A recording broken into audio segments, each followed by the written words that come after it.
on riding the train of Pet Week this week, and we're going to talk about some more amazing pets today.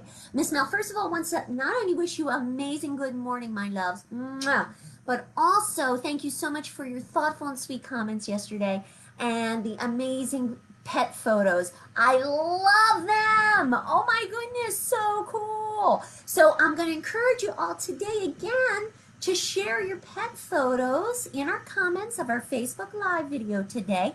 And remember, share your most amazing pets. If you don't have a pet, maybe your stuffed animal is your pet. Like your Christina Bunny. I love my Christina Bunny.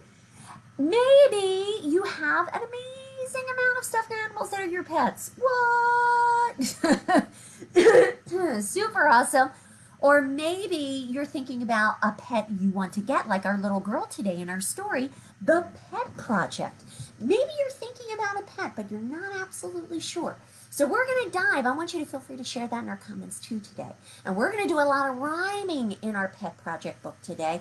So Miss Mel, I know in our classes when we do rhyme, we are words that are spelled a little differently and words that kind of sound the same. So you know what? I want you to listen out for words that sound the same and let your parents know when you hear a word that sounds the same in our book today. Okay? We're rhyming. We're rhyming today. Not only sharing a pet story, but we're rhyming. What? That's amazing. That's so super cool. So our book today is about a little girl whose parents are scientists. So Miss Mel's wearing her science goggles today. I'm wearing my thinking goggles like Zoe Sassafras, one of the books we talked about in our book talks for our older kiddos. She wears her thinking goggles up top when she's thinking and wears them on here when she's staying safe with science experiments. So Miss Mel had to put on her thinking goggles today. Because our little girl's parents are scientists, and she's a scientist too. And through the scientific methods, through a scientific plan and observation and writing things down, she is exploring what pet she wants to get. So let's dive in to our Pet Project by Lisa Wheeler and illustrated by Zachariah Ohora. And Zachariah put a cute little extra note in here for Miss Mel. Miss Mel's name, Melissa, he said, "Stay fuzzy, Melissa," and he drew me a little picture. Thank you, Zachariah. We love you. And we love you, Lisa Wheeler. So let's check out and see how she does it. Remember, listen to those words that rhyme, that sound the same. I asked my parents for a pet. My parents answered, "Not quite yet." They're very science-minded, though. Research child is not a joke. They told me formulate a query, slowly plan your bestiary. They said my facts should be complete. Calculate what beasties eat. They urged me to learn all I can and devise a scientific plan. They added to this conversation, write down every observation, which means write down everything you see, to really observe the creature she wants to get. Then they handed me a pen.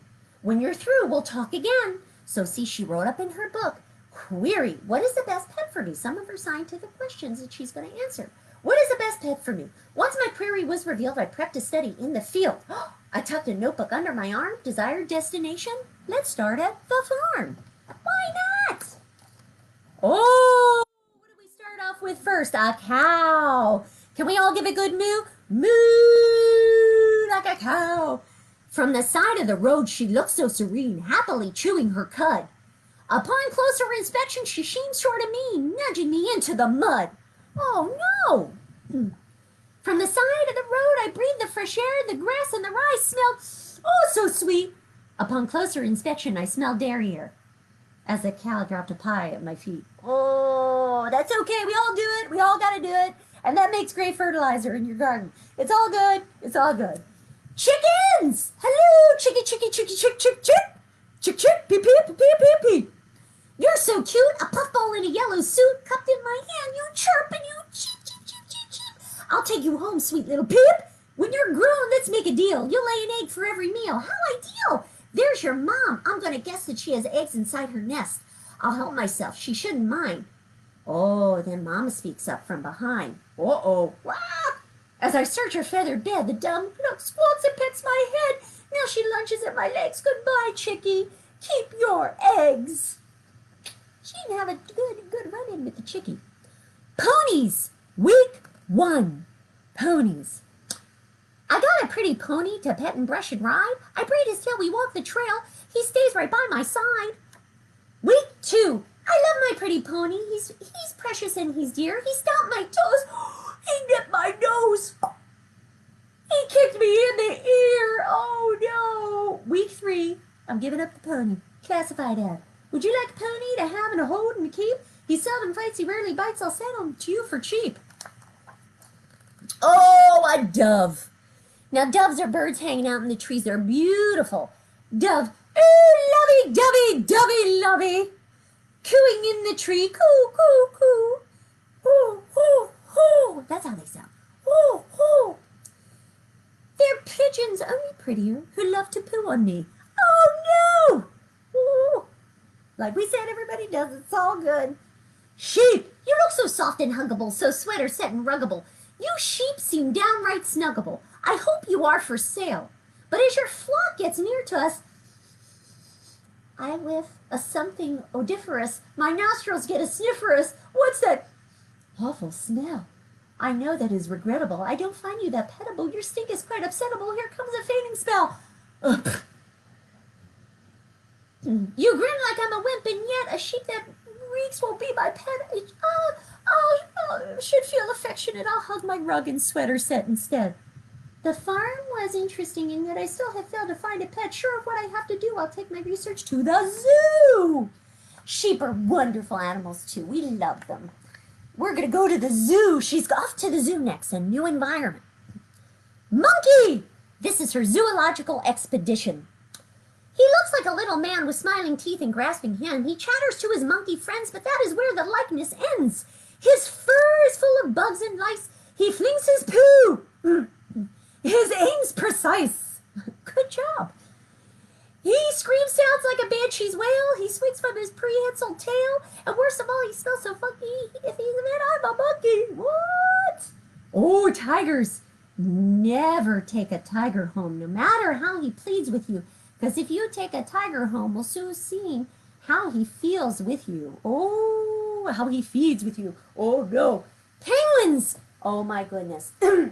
She got the penguins. Look at all those beautiful penguins. You're the emperor of cute with waddly walk and pouty beak, strutting in your birthday suit, make-believing you're unique. Blending in with all the others, have you joined a club of clones? Stamped and shaped by cookie cutters, do you ever walk alone? It's a penguin hall of mirrors, fading in and out of sight. No one is as he appears in a sea of black and white. Every time I blink, I love you in this world of ice and snow. If you hide, how can I choose you? How would I know? Penguin? Penguin? Where did you go? Oh, no. That's true. They all look alike, so how would she find the one she picked? Hippopotamus. Chances of getting a hippo? Zippo. Because the hippo is huge. And how much I would have to feed it? What? That's a lot. Polar bear, cuddly wuddly polar bear, what you doing over there? What you holding in your paws? What you putting in your jaws? What you munching? What you crunching? What? Oh, yuck. I'm done lunching. Uh-oh. She was eating a fish. And the polar bear was eating a fish, and it kind of... Completely finished with the zoo. I think I need a fresher view. I do not have that to roam. I'll try the woods behind my home. There are lots of creatures in the woods behind our home. Let's see what ones are out beside our home. Naturalistic observation woodland. Oh, skunks! Woo-hoo-wee! With lovely face and fluffy tail, the she-skunk seeks to meet a male. No matter what a he-skunk thinks, I think she-skunk truly stinks. Sometimes, but they stink alike sometimes when they feel, that's their defense mechanism, which was normally with that when they feel they're being preyed upon. Squirrels! Squirrels! Yes, I said it, squirrels. And all the squirrels up in our tree are found of making fun of me for when they see me cutting grass or raking leaves. They laugh and laugh. I think it might be super cool if every squirrel came with a tool, perhaps some clippers or a mower, garden shears or electric blower. When they came down from our tree, I would make them work for me. Can you imagine that? A yard filled with squirrels doing landscaping? I would love that. Oh my gosh, especially with all the leaves that fall in the fall. Oh my goodness. As I watch them mowing grass, I'd climb our tree, then laugh and laugh. Oh, buddies! It's all you, Christina. Go for it. Buddies! Buddies, long fuzzy ears and baskets of eggs, light fluffy tails, and strong bouncy legs. Hippity skippity hippity ha. Stop! Garden warriors plan the attack, ready for action. Don't turn your back on your garden. Steadfast for soldiers, armed to teeth, nibble your lettuce above and beneath, conquering cabbage row upon row. What? Destroying your carrots? No, you don't destroy my carrots, Christina. Nuh-uh, we plant her carrots, right, my loves? And she tends them, and she gardens them, and she watches them every day. Tracking your turnips, they do as they please. Their cute reputations are rabbity lies. They're voracious Vikings in bunny disguise. What? Oh, my goodness. Now, let's bring some beasties in the home study. This is our home study of pets. Test subject 1, goldfish. It seems so sweet and innocent, worth the silver coins I spent. I filled the bowl and took a seat, then I watched it overeat. Oh my goodness, look how big. If I ate it till it bloated up and up and up and floated. Now it ceases to exist. I scratched my goldfish off my list. The ant farm. He's like a tiny alien dressed up in body armor, the ant. Really and truly they are. Who pretends to be a farmer. Has he ever plowed a field? Has he ever milked a cow? I watch his kind for days and days. Not one of them knew how. Pretend to be so innocent, those crawly little dots. All the while they dream their schemes and make their fiendish plots. They hide their time behind the glass and plan for bigger things when aliens disguised as ants will rule the world as kings. Ants are truly amazing creatures. They can lift 100 to 150 times their body weight. So that's huge. Ants and they work as a great team together. Test subject number 3, small dog. A little dog might work for me, a trendy hip accessory I'd carry to each place I roam. The backpack would become her home. All the kids would think it cool that I could wear my dog to school. But what would it be like down there? Stuffed in the backpack, short on air, that wouldn't be fun. No exercise, deprived of smells, a victim of my show and tells. My dog would be so tightly penned. What would it do to my dear friend? Nah. Kittens! Kittens! Pitter, patter, popper paws, ripping razor cutting claws, pretty pinky pouty mouse, simply shredded leather couch, whisper, whisker, kitty kiss, horrific high-pitched spitting, sss. Precious pretty cuddle cat, precious spoiled crabby brat. When a kitten is your pet, you never know what you'll get. 1 minute's as sweet as pie, the next is swatting at your eye. Its personality is split. I think I'll pretty much get rid of it. Sometimes my parents figured out what all the cages were about in order to escape their fuss. I'm taking notes at Pets R Us. A controlled environment, the pet store. Turtle. The turtle seemed a boring pet. He sits in his bowl. He doesn't beg, he doesn't run, he doesn't even roll. The turtle like a boring shell, no feathers, no fur, no fuzz. The problems with the turtle is he doesn't eat more than he does. Gerbils! Oh my goodness. But if I get him, he and she, they're in the trouble lies. Instead of 2, I'd soon have 10. These creatures multiply. I'd have to care for more and more. And oh my goodness, I think I'll quit while I'm ahead and choose another critter. Mice. I don't know. Uh-oh. The pet store has lots of mice. I wait to see who buys them. Mice, it seems, are plentiful. It's nature that supplies them. Query, my question. If mice are truly bountiful, then why do people get them? It seems it would be cheaper than to buy live traps and set them. Uh-oh. Ask shop guy why they carry so many mice. That's my note. Snakes. The big fat snakes seem rather nice. I watch the shop guy feed them. Never mind. Never mind. A pet rock! Why not a pet rock? Could we have a pet rock? I think that would be cool. My father said he had a rock that was his pet. This goes to show that long ago Dad wasn't too smart yet. Now, but just for him, fun for last Father's Day, I gave him a pet boulder. What? That's amazing. How she lifted that in the house, I will never know. Oh, my goodness. Okay, here's in my notes my disappointments. I met a golden retriever. He never bought me gold. The starfish didn't twinkle. The Newfoundland was old. Can't cope and ride the bullfrog. The hedgehog isn't huggish. No dragon and a dragonfly. The prairie dog's not doggish. Carpenter ants aren't builders. Pinchers never pinch. Boxers have long boxing gloves and an inchworm's not an inch. I find this all confusing. Conclusions. My research gave me food for thought. I know what kind of kid I'm not. I'm not the kind mucking stalls or brushing fur, throwing balls, cleaning bowls, clipping nails, watching out for wagging tails. I'm the sort that soon forgets. And that's not good when you've got a pet. These are good things to think about when getting a pet, aren't they? But my research found that all around tiny animals abound. They need no care. They need no fuss. They're all around us. These beasties are hard to find in anywhere, and they're all mine. I go to Mom and Dad and hope, may I have a microscope? What? Her pets are going to be all the beasties she can find under her microscope. What? All the microbes, all the cool little beasties in science that she could find under her microscope. That's amazing! Oop! The end ends with pet patoots, even a goldfish patoot. What? That's amazing. Oh, oh, my loves, that was so much fun, wasn't it? Good job rhyming up a storm today. So, my loves, please continue to share those pictures of all your amazing pets today. Miss Mel and Christina Bunny and all of our virtual friends out there really want to see them.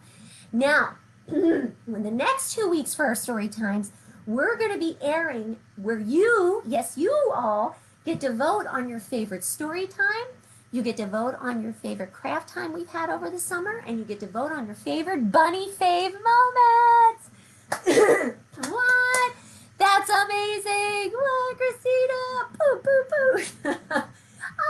So you get to vote on your funny or your amazing bunny fave moments, your favorite Miss Andy craft time moments, and your best story times that you love, your favorite story times. So in our posts, we've had some posts this week that you get to write under the best of your favorite crafts, your favorite story times that we've had over the summer, and for 2 weeks we're going to re-air them the same time we've had our story times and craft times. And that's going to be super cool. So you get to tell us what your favorite ones were. So please take an opportunity to do that, my loves. We really appreciate it. And for the next 2 weeks, we are going to be planning some amazing story times for our fall and some craft times and all kinds of different things virtually. So we're going to have super fun time. So we look forward to that a lot. And Miss Mel's continuing to air some book talks, so look out for our book talk next Monday and the Monday after. And we're going to have another Once Upon a True Story time coming up, not next week, but the week after. And that's going to be all about Albert Einstein. Now, Albert Einstein is very famous, as we know, but I bet you there are some things you may not know about Albert Einstein when he was a little boy. So we're going to share some of those awesome facts with you through our amazing book and some extra things Miss Mel has a treat in store. Also, Miss Andy has her amazing craft time tomorrow. What? At 1 o'clock based on Pet Week this week. So check her out. It's going to be awesome. And her book talks, check them out. They're amazing. And we also have, right after the story time, my loves, picture book recommendations. Miss Mel, at the end of every story time week, always makes a list, a very cool list of some awesome picture book recommendations that I think you all will love. And you can pick up any of those books through curbside pickup at our library, right, Christina? And order them. Or you can check digitally, because some of them are offered through digital download through our Hoopla, Overdrive, or Libby. So check those out, my loves. Those are coming right after story time today. And as we're word of enough amazing things happening this Saturday, yes, Miss Sarah and I from Interlocal Farms, we're talking up some more videos for everyone to enjoy so you can virtually visit the farm. So this Saturday, being at Pet Week, we are going to visit the farm this Saturday with Miss Sarah and some of her new amazing animals on the farm. So you're going to get a chance to watch that this Saturday, my love. So look out for our post this Saturday of our video. And thank you again, Miss Sarah, and all your amazing staff. We love you all. Thank you so much for making this amazing video for us. And we so are going to visit you one day. All right, my loves, have a wonderful weekend. Remember, we'll see you again. Miss Mel's going to see you again on Monday for book talk. So have a wonderful weekend, my loves. And I've so enjoyed Pet Week. What? Want to see those pet photos?